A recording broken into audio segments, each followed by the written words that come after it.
Welcome to Minneapolis Sound Radio. I am Tonya Giddens, and this is the Artist of the Month podcast.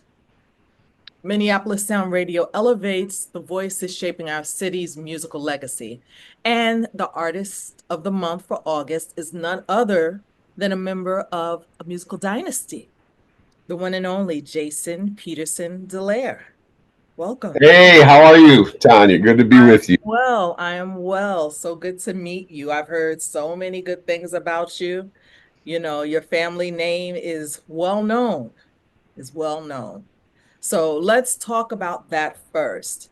When did you realize that music was part of your family tradition? When did you realize it was more than that? Sure. Well, I grew up in a musical family, as you mentioned. My grandparents were both the organists at the Minnesota Twins ballpark. You know, they have the organ player. Yes. My grandfather started with them in 1961, and then he got sick, and then my grandmother took over that role for a couple years. They were both of them were staff musicians on a big AM powerhouse radio station called WCCO Radio in the 50s, in the heyday of radio. So they were on a bunch of shows, and then all their kids ended up being professional musicians. And then I'm the first grandchild, so I kind of picked it up from, just growing up around music. But specifically, my Uncle Paul was in Purple Rain when I was going to North High School in Minneapolis. Who's that? Uncle Paul, St. Paul Peterson. I So don't know. I was with Morris Day in the time during Purple Rain, and I can remember feeling pretty cool at high school, because I'm like, that's my uncle, he's in Purple Rain. And I remember going to downtown Minneapolis to the Skyway Theater with a couple of buddies of mine and saw Purple Rain when it came out in the theater, and I went, I want to do that.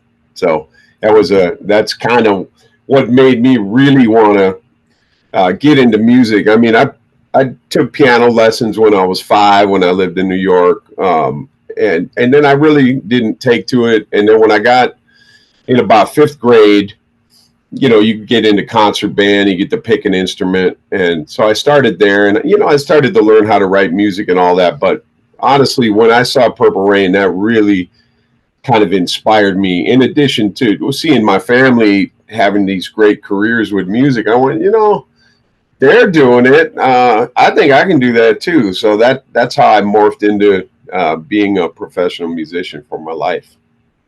Do you remember the first song that actually that you heard and said, "This is great"?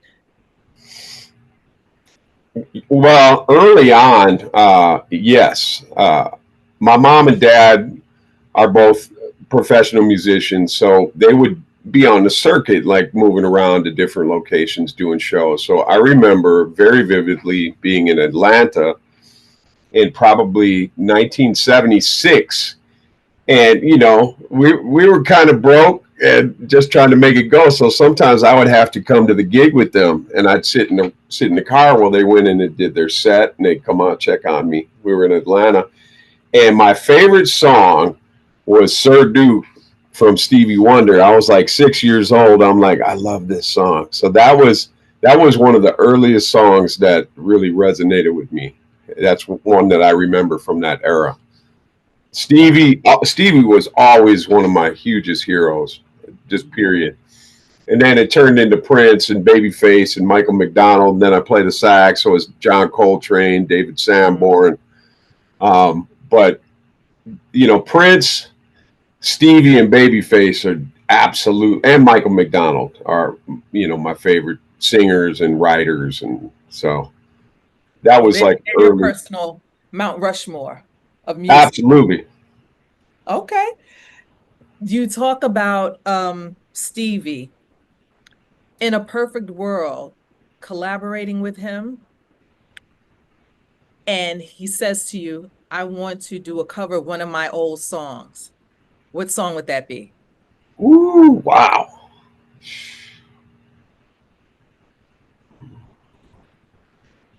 Man, that is so hard to even think about when you think about Stevie's body of work. Yes. But I'll go with If It's Magic. Uh-huh. Because Okay. it's such a profound song, and it just is what it is. If you know that song, If It's Magic by Stevie, you know the sentiment of that song, and we can all learn something from that. I remember a buddy of mine, Errol Cooney, that I used to tour with Micheal Bolton with, Mhm. was playing with Stevie Wonder, and he invited me to the show, and I got to go see Stevie's show uh, at the Target Center in Minneapolis, and he did a segment.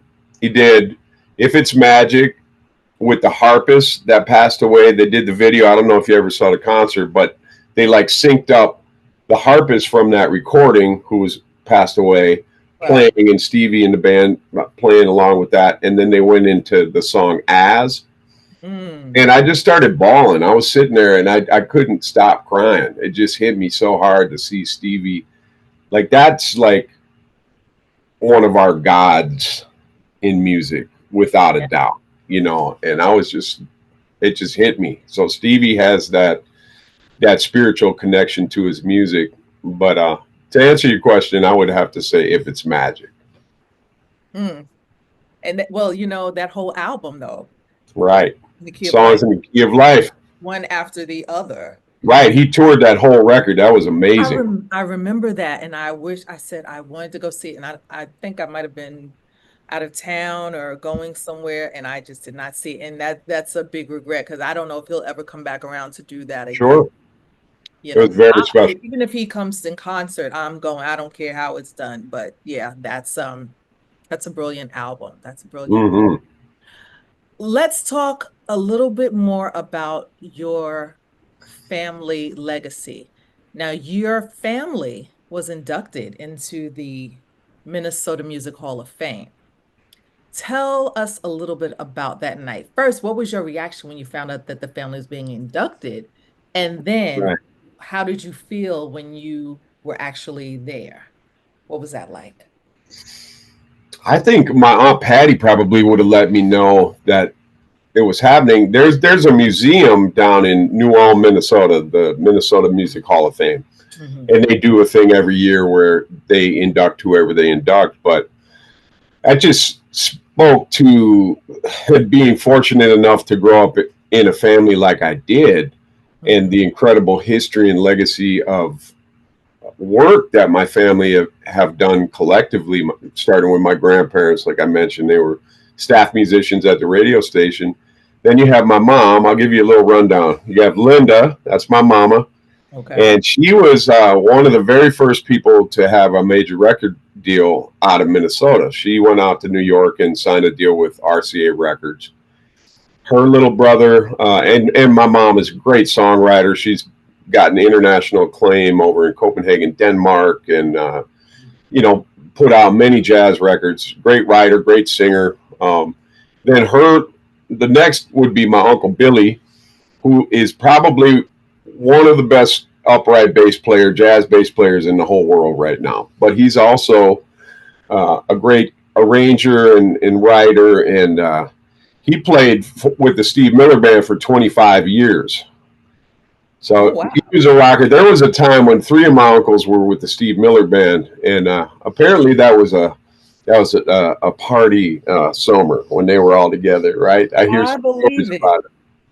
I Okay, let's move down. So then we have Patty, who is an incredible vocalist. My aunt Patty, she's my Mhm. godmother. So Billy's my godfather. Patty's my godmother. She's an incredible vocalist, seven-time Minnesota Music Award winner of Vocalist of the Year. Unbelievable. I work in her band to this day, playing Mhm. keyboards and sax. Then we have her next little brother, Ricky Peterson, who is he's Ricky Peterson. Everybody knows who Ricky Peterson is. He's played with Yeah. so many people. Fleetwood Mac, he was David Sanborn's music director for 25 years. He's playing with Stevie Nicks now, and he's playing out in Europe doing these jazz festivals. We did a record called Ricky Peterson and the Peterson Brothers that Mm. got some acclaim with my three uncles, and I played saxophone on that record. And then we go to Well, we had a family member in between Ricky and Paul named Jeffrey that died when he was a baby. He had Down syndrome. So God bless you, Uncle Uncle Jeffrey. He can't be forgotten. Um, and then we have the youngest of that family is Paul Peterson, and Right. Paul Peterson went on to be dubbed Saint Paul by Prince when he was with Morris Day and the Time, or right after that. There was Paul will tell this story like they were in a meeting after Morris left the camp, and Morris went out to do his own record deal, Right. and they were in a room, and Prince spun around in his chair. He said I'm going to do a new band, and he spun around in his chair and he said, and you're going to be the new lead singer, and he pointed at my uncle Paul, and Paul's like, whoa.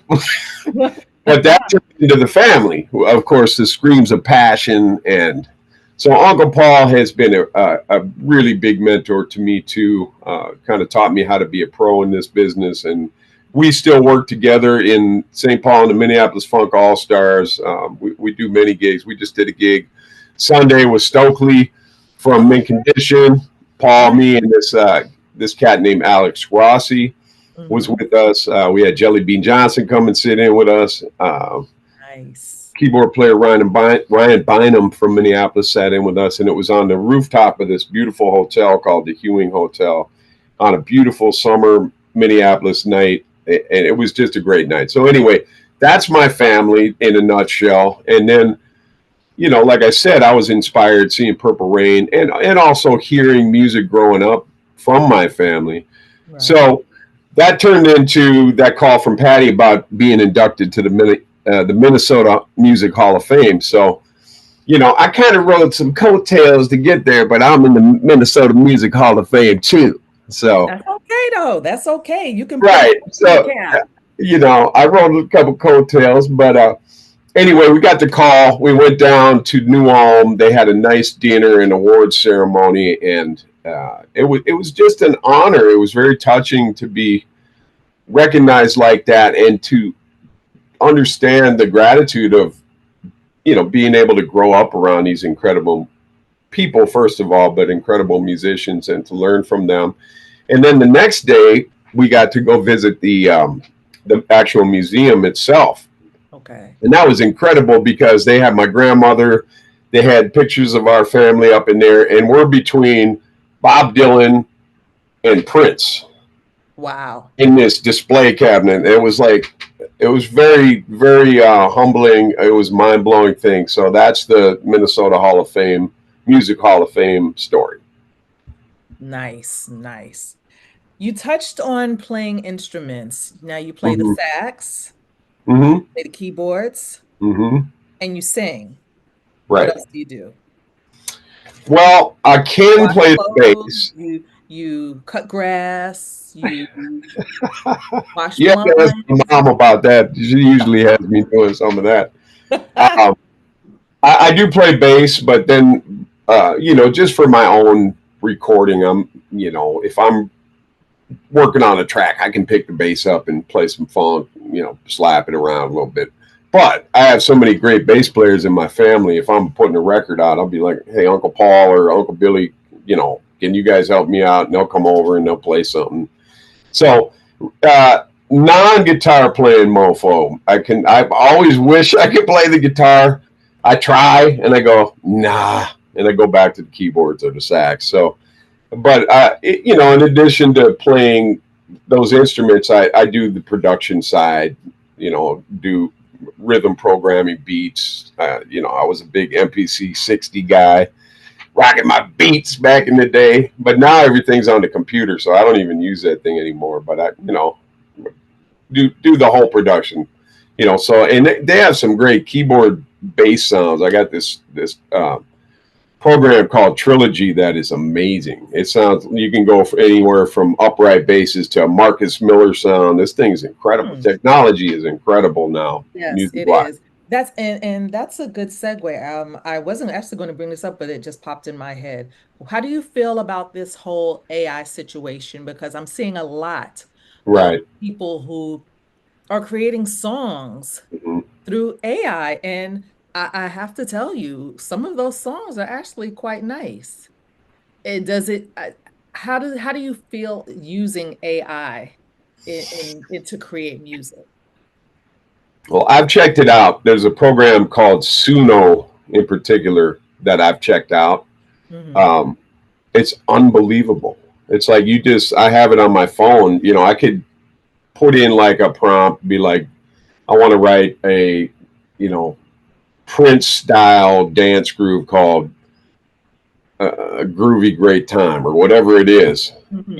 in the style of Prince or whatever, up tempo, right? You give it a couple fonts or prompts, I should say, and it does its thing. And 10 seconds later, it's got like two different versions of this song, completely done. It sounds like a mastered record. It's incredible technology. It's like what do I have left to do?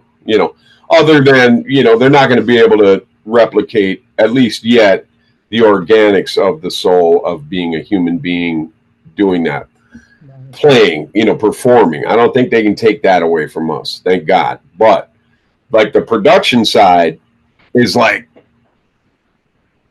it will blow your mind. I mean, it's crazy. It's crazy. So it's amazing technology. I don't think it's a good thing for humanity. And this is something Prince used to talk about. That if he was a big advocate of like helping schools get instruments for kids and stuff, and a lot of people don't even know that about him, but he would buy instruments for schools and promote learning music, because if we don't continue this tradition of learning how to play and sing and the uniqueness of creating music with other human beings, it's going to be a lost art form. So I don't think it's great for humanity. I think it's cool technology. I respect what it does, but I Right. think it would be better if we teach kids how to play instruments and keep music alive, keep the funk alive, so to speak. Yeah. Organically. So that's my feeling about it, and I think I kind of feel the same way with Chat GPT, Hmm. which is an AI thing. It's absolutely incredible, but I think it's to the detriment of us learning how to think for ourselves. When you can lean on that technology and not use your own brain and your own computer and your own soul to create, I think it's going to dumb us down. So that's my take on that. Absolutely. Yeah, I agree 100%. And I think that with us, it's AI generated material can be used for good, and sometimes it's not used for good. Same thing with social media. Social Absolutely. media, if used correctly, can be used for good. But Sure. there are some people out here who obviously have no lives and need a hug that turn it into something that turns Right. people off. So yeah, I totally see both It sides. turns toxic. I can tell you this for a Yes, fact. very When toxic. I see people jumping on political stuff on Facebook, it's like they got this feature called Snooze for 30 days. Yes, It's real lovely. I yes. want to see some puppy dogs. I want to see some, who's playing gigs. I don't want to hear your political take. I don't want to hear it. That's not why I go on there. I want to see my friends. I want to see some grandbabies. I want to see somebody at a park. I don't want to hear your take. I don't. And I Yeah, think and it turns into something that, like you it said, very does. toxic. Because let me tell you something. In this world, not everybody thinks the same way. They don't agree on that stuff. Yeah. All it does is it becomes toxic. It alienates relationships. It doesn't need to be there, in my opinion. You know, I think it's a waste of time, personally. I think also that it shows you who people really are. For sure. When you have certain preconceived notions about, oh, this person is great, this person does this, that, and third. Hmm.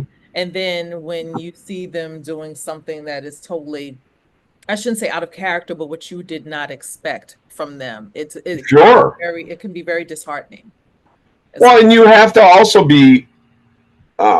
have to be aware of the fact that not everybody thinks the same, and though you may feel strongly about something, you might alienate people. And the last thing we want to do is start hurting each other's feelings, man. There's got to be some sensitivity out here. because Yes. people are emotional about stuff. It's a trying time in our country. Mm. But you know what, man? It probably always has been.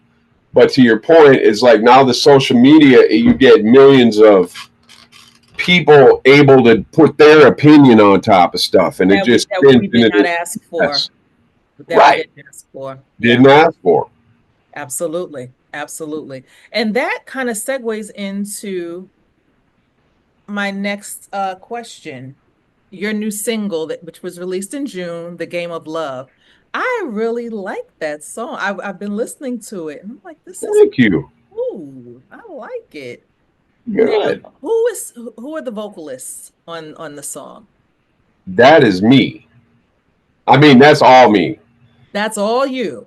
That's all me singing. That's all me playing. That's the entire track is me, including the vocals. And I'll tell you a quick story about that. So during COVID, my little sister Vanessa and I, because I don't know if the people that are listening know, but I toured with Micheal Bolton's band as his keyboard player and sax player for 20 years, Mhm. which was an amazing, amazing journey. Micheal took me to 102 countries or something. I counted up all I'm over going the to ask world. a superficial question. Was Yes. his hair really as amazing as it was on TV?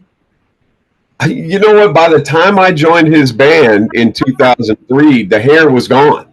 So Oh, okay. no, you know what? As a matter of fact, the first time I met Micheal, I did remember the hair, and it was kind of mind blowing. I was working for Jimmy Jam and Terry Lewis Mhm. in 95, 96, and in 96, I got sent out on the road with this group called Solo. Oh, yes. Group Where do you called want me Solo. to put it? Yeah, where you want me to put it? Heaven. Yep. So we ended up doing a bunch of touring because Jimmy and Terry had the juice to like promote their. They were on Perspective Records, which Right. was Jimmy and Terry's label. So we got this opportunity to go open up for Micheal Bolton in Europe, and Mm, it was like arenas. It was 20,000 a night. We only had to play like a half hour, but it was right. awesome because then we got to hang out. We had our little passes. We got to walk Yeah. around, watch Micheal. But so to your point, that's the first time I met Micheal. He had amazing hair. So anyway, I digress. So I toured with Micheal. When I joined his band, he had cut the hair off. I joined in 2003. Mhm. Had an amazing, amazing run with him, and it went through 2023. And then Micheal came down with brain cancer, and he got sick. And Right. that was the end of that ride. And I don't really know how he's doing these days. Don't hear too much, but God bless that guy. He was an amazing figure in my life, and I got nothing but love for that guy. But Mhm. anyway, when we had COVID, when COVID came in, our industry got shut down. The touring industry was shot Yeah. because we're locked down. Yeah. But the cool part about that was I was an employee, so I was getting unemployment for like a year and a half. Hmm. And that's what kind of reinvigorated my getting back in the studio, writing songs and all that. And then my little sister and I started this kind of independent record label. It's called Huga House, right? Okay. Because we're like, what are we doing? I'm not on the roll. Let's put some music out. So we did a thing called Love Can Heal the World, which happened right after George Floyd here in Minneapolis, which obviously was a worldwide drag, right? Yeah. But we wrote she said, my sister said, we got to do something, because Minneapolis was hurting really bad. So we wanted to do a We Are the World kind of thing. Um, so I said, you know what, let me look through what I got. Because I got like my own version of the vault, like from years of just putting Yeah. ideas down and whatnot. And I had this idea for a song called Love Can Heal the World. And she said, this is awesome. So from there, during COVID, I'll get back to Game of Love in a minute, but this backstory is Yeah. kind of important because this is what started the writing process or rebranding of me as an artist, blah, blah, blah. So anyway, we did that song, and it was during COVID. We couldn't get together, so I was sending files out to everybody from Oleta Adams sang on that record. Jared Lawson, Yes. great singer. The Steele Family, Rocky Robbins, the Rocky Robbins is a Peterson blast from the Family, past. right? Rocky Robbins. So, and all these great musicians, my buddy Dave DeLome, Lenny Castro from Toto played on it. Mm. Jerry Lopez, Joe Finger played drums. My buddy Nelson Braxton from the Braxton Brothers played bass. So it was like a legit all-star collection. I'll send you the video. If you haven't seen the video, then we did a video for it. It was really special. The Peterson family, Steele family, the Steeles who sang with Prince, Yes. You want to be a superhero? all of that. So, and we have such a long history together. We go back to the early '80s of singing together, our two families. So anyway, that started the process of writing again. And then my buddy Cubby, his name is Rob Cubby Colby. He used to be Prince's front of house mixer, and he mixed for Phil Collins. About 6 months ago, probably, he said, "Hey, Jason, I'm off the road. I'm not really doing the touring thing anymore because I'm working on this mix room, like where he's mixing records and film scores or whatever." And he invited me out to his place. He said, "Hey, bring me a couple files. I want to practice mixing some stuff." So I brought him like 3 songs, and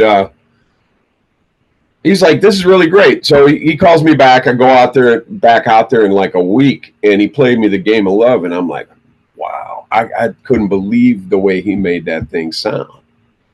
And I'm like, "Cubby, this is incredible, man. We could put this out." He's like, "Let's do it."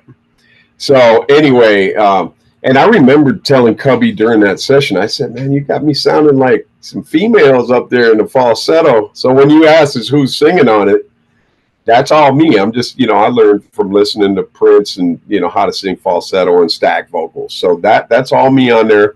And you could probably hear my Michael McDonald influence a little bit on that record. Yes, I do. So anyway, we put that together. Got some good friends that promote music. We'd send it out to Smooth Jazz Radio here in the States. My buddy Dave Coonert promoted to Smooth Jazz Radio. And then Gary over in the UK promoted over there. It did a little better because smooth jazz is more of an instrumental genre here in the States. But over in the UK, it got up to number 4 on the UK soul chart. They're playing it on the BBC. A lot of great radio presenters are playing it. So the record was very well received over there. It's still going. It's only been out like a month, maybe 6 weeks. So anyway, that's the story of the Game of Love. Okay. What do you prefer to do? What's more home for you? Mm-hmm. The singing, just the performing, or the producing? I would say performing, to be honest. I mean, it comes and goes. Like the creative thing is fun. Mm-hmm. I always tell people, it's like, what are some of your methods to like get creative? And one of the things that I say, if you put your equipment on and sit down, you're going to have a better chance of succeeding because you're opening the opportunity for you to do something. Whereas if you're out, doing something else, you're not writing no music. You're not creating. So I like that. I like when I find those, but those zones come and go. Those inspirational times come and go as far as I'm concerned. So when they're flowing, you want to capture some of that stuff. Right. But there's other life to live. I like playing baseball, basketball, hanging with my girlfriend, hanging with my family, doing my martial arts. There's other stuff I like to do besides music. Mm. So the most natural thing is doing shows. Okay. To me. And I used to say that, when I was younger, my voice was the most natural gift that I had. Right. But then when you're not singing all the time, it goes down. I'm playing more keyboards and I'm playing more saxophone these days. So I don't know if I can say the same. I got to think about singing a little more than I used to. Right. But I would say performing is probably more natural, just getting up and doing some shows. Yeah. I understand that. Yeah, I get that. You mentioned working with Jimmy Jam and Terry Lewis. Hmm. You've collaborated with people like Olita Adams, worked with Micheal Hmm. Bolton, and then the master himself, Prince Rogers Nelson. Hmm. What is one lesson that you've taken away from each of those legends? Mm.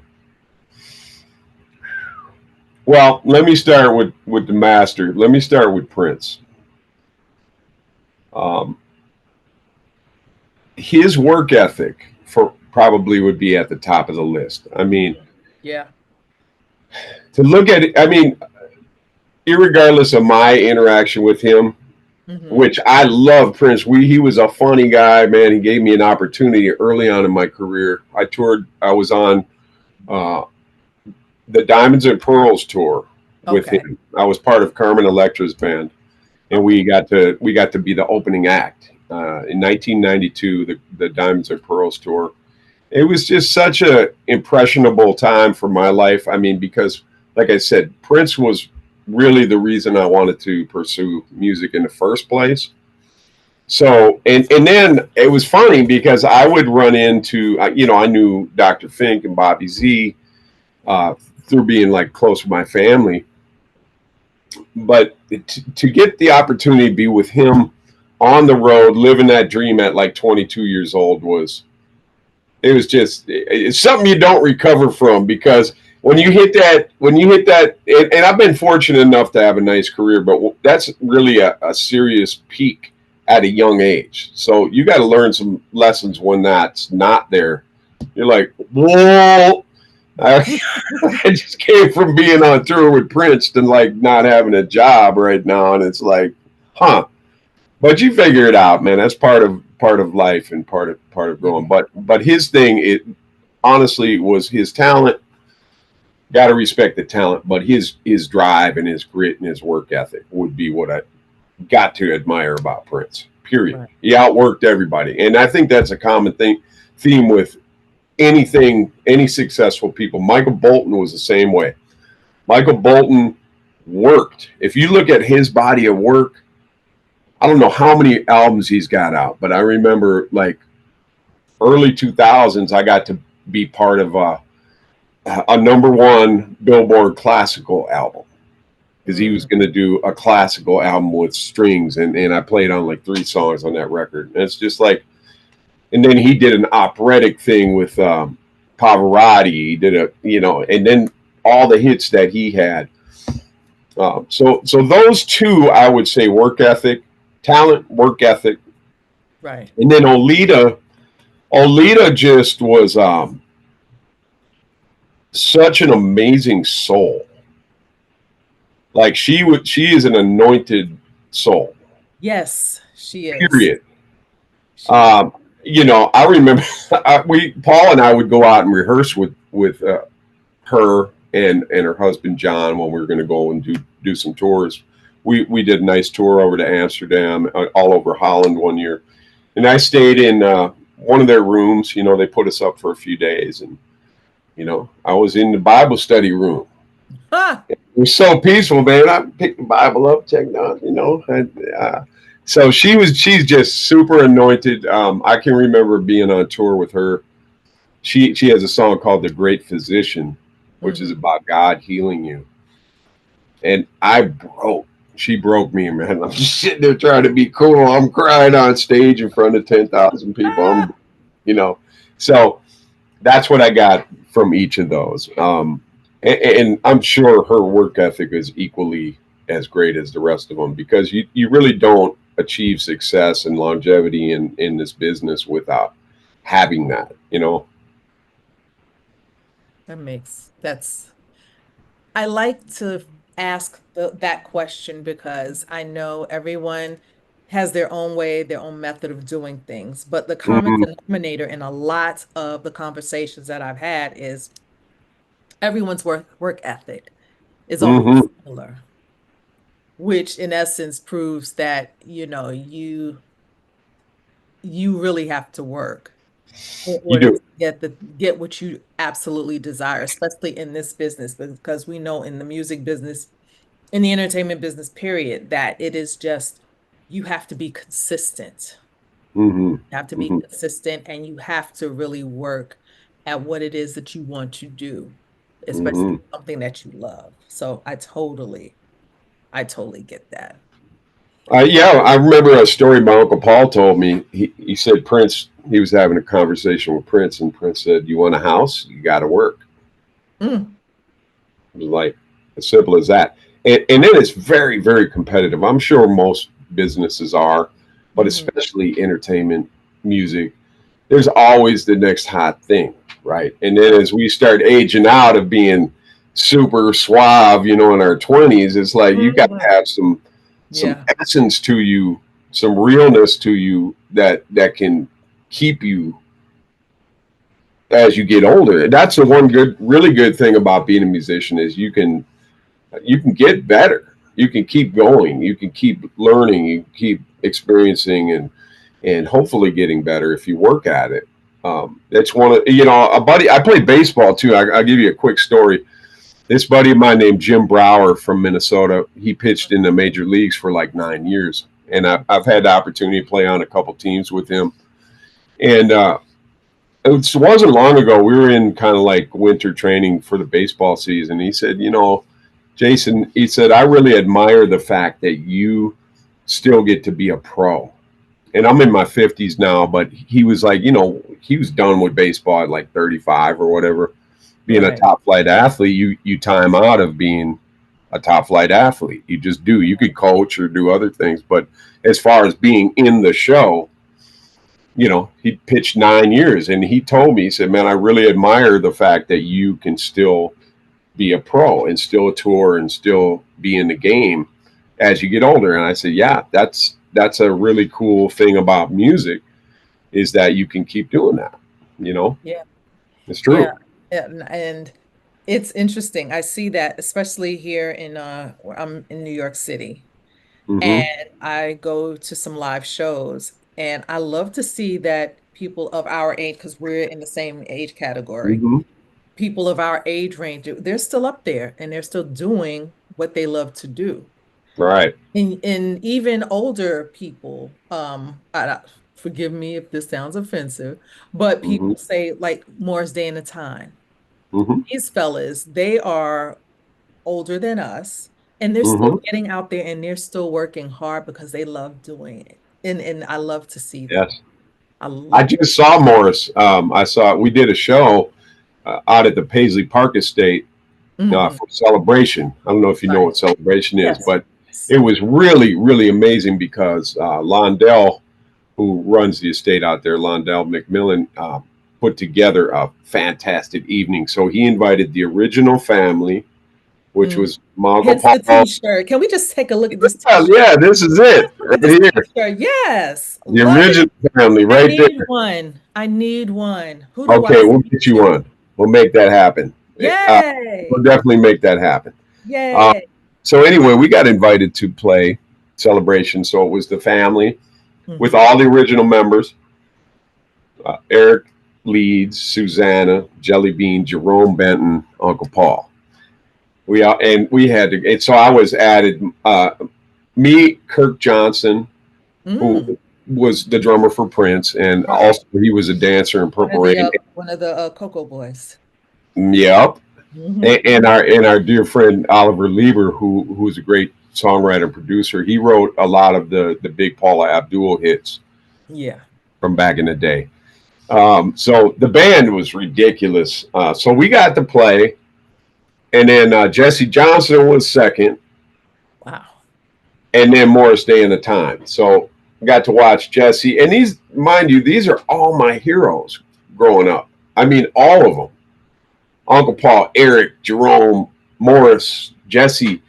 These guys were straight iconic, like in my brain forever heroes of mine, and we're all playing at pace, and obviously Prince. But to be a part of a night like that was just That's just magic. very, very mind-boggling. But to your point, Morris is probably in his 60s now, right? Hmm. And kicking all of our butts, man, dancing around, and so just to stamp the point you're making. Music is a beautiful thing, as long as we take care of our health Yeah, and that get is. blessed too. You need some blessings of good health and good luck, and we keep going. So every day's a blessing, and sometimes we lose track of that, of how fragile life is, and what a blessing it is to be here. So it's Yeah, good to as remember. evidenced by the passings of and I know this is going to air next month, Hmm. but just evidenced by the passing of Malcolm Jamal Warner. I know. And then today, Ozzy Osbourne. I know. I So just watched a really cool. It was like Malcolm's last TikTok thing or whatever. yeah, It was so positive. He was such a beautiful cat, and he was a musician. I don't know if you know that, played bass. right? And Yeah. but his message was all of that. It was just so beautiful. And then a few days later, the accident. He drowned, right, in Yeah. Costa Rica with his family. I mean, so it's to be cherished. It's to be taken care of.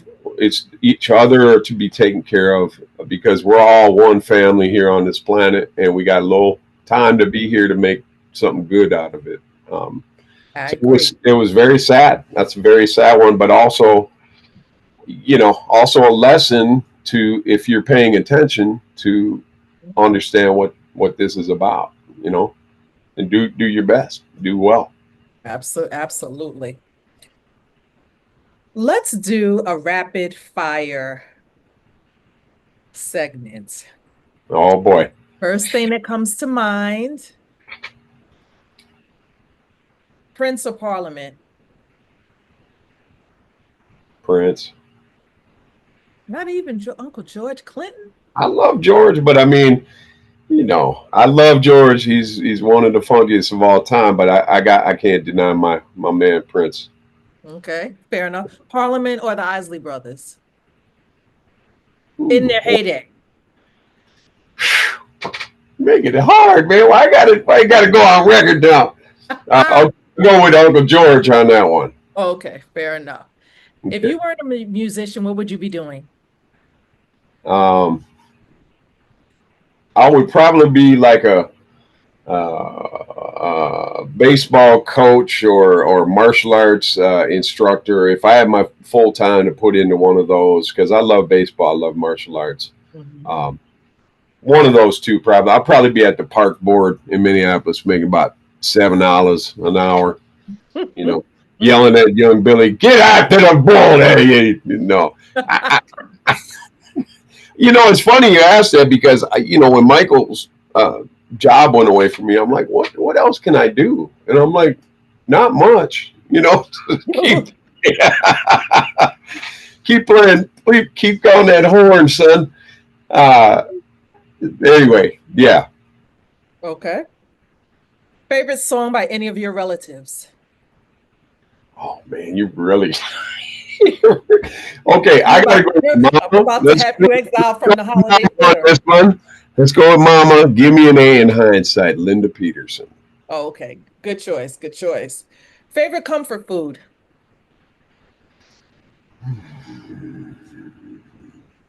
Grilled cheese sandwich and tomato soup. Oh, Yeah. that's a good one. What Uh kind huh. of cheese? What kind of what? Cheese. What kind of cheese? Cheddar cheese. Okay. All right. Describe a perfect day in Minneapolis for you.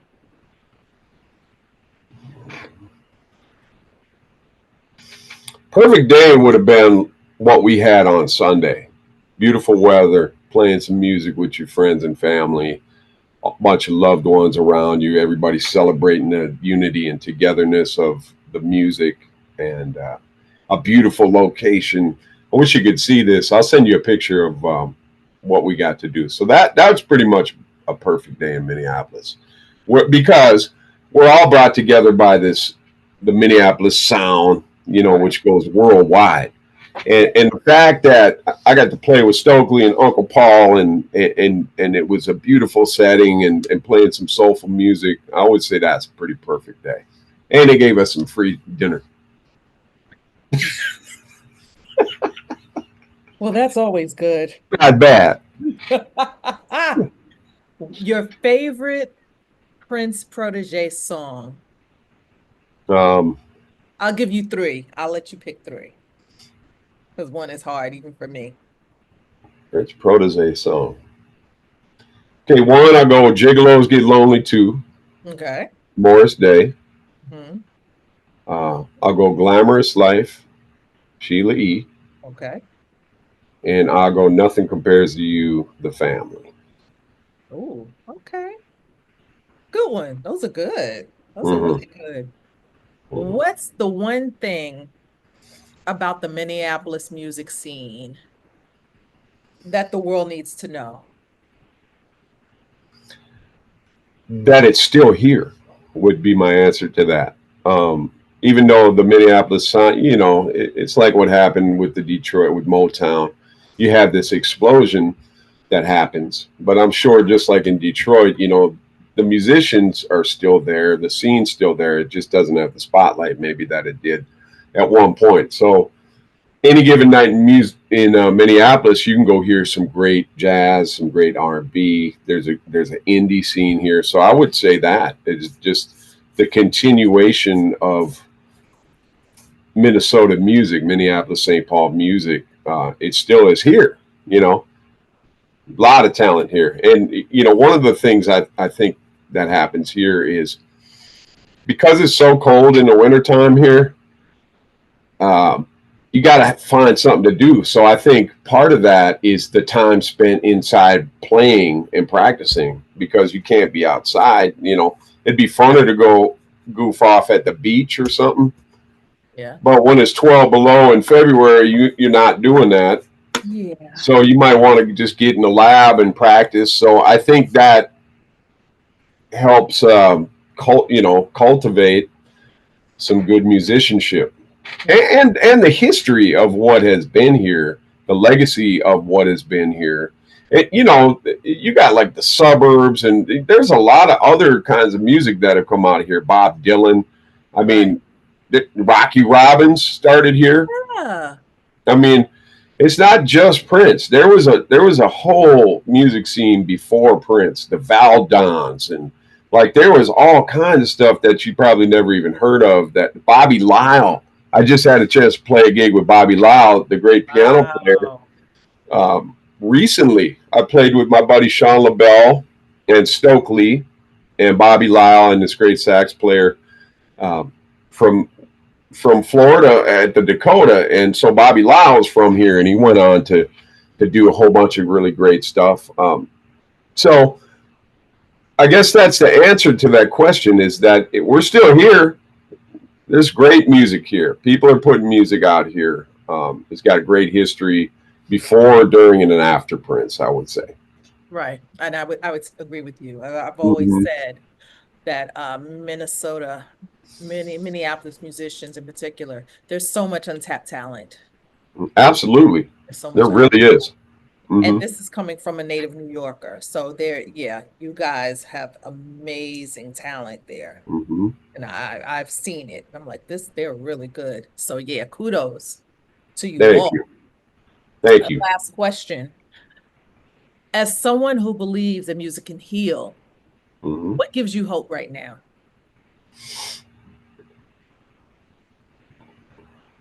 That that we will find a way. That humanity will find a way, regardless of divisions and all that. I think the world. I think at the end of the day, you have dark forces, you have light forces in this planet. You can call it God, Satan. You call it good, evil. I think you have all those things, but like if you look at yin and yang, man, they can't exist without each other. Mhm. So I would say perceived negative stuff or tragic stuff also fuels the good side if you can look at it through perspective.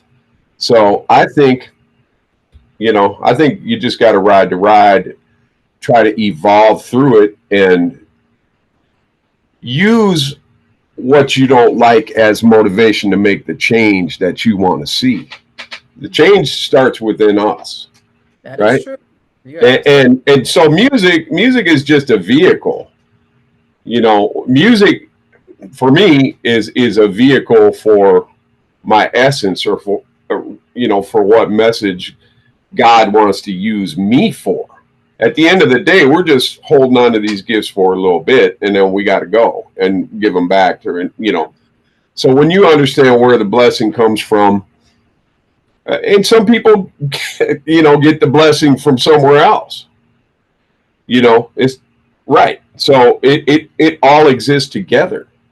It all exists together. So it's all about, to me, uh, using your talent, using the gift that God gave you to make a difference and put a smile on somebody's face instead of attacking somebody. It's real simple if you get it, and if you don't get it, you don't have it yet. That doesn't mean you might not get it. right. So that's it in a nutshell, the way I see it. Fair. And you have just said a word. So, Jason Peterson DeLaire, thank you so much for I joining really me. enjoyed this. This was awesome. I appreciate you and Jedi and all you. Oh, go on. You didn't, this wasn't that awesome, was it? Keep It going. was More. no, I had a great time. No, I love you guys, man, and Thank I you. appreciate you. You guys have always shown love to the Minneapolis sound, and Mhm. going back a long, long time. So we appreciate you guys. Yes, and it was a pleasure. I truly enjoyed this conversation. All right, everyone, we are done here. Jason, before you leave, tell us all your social media handles.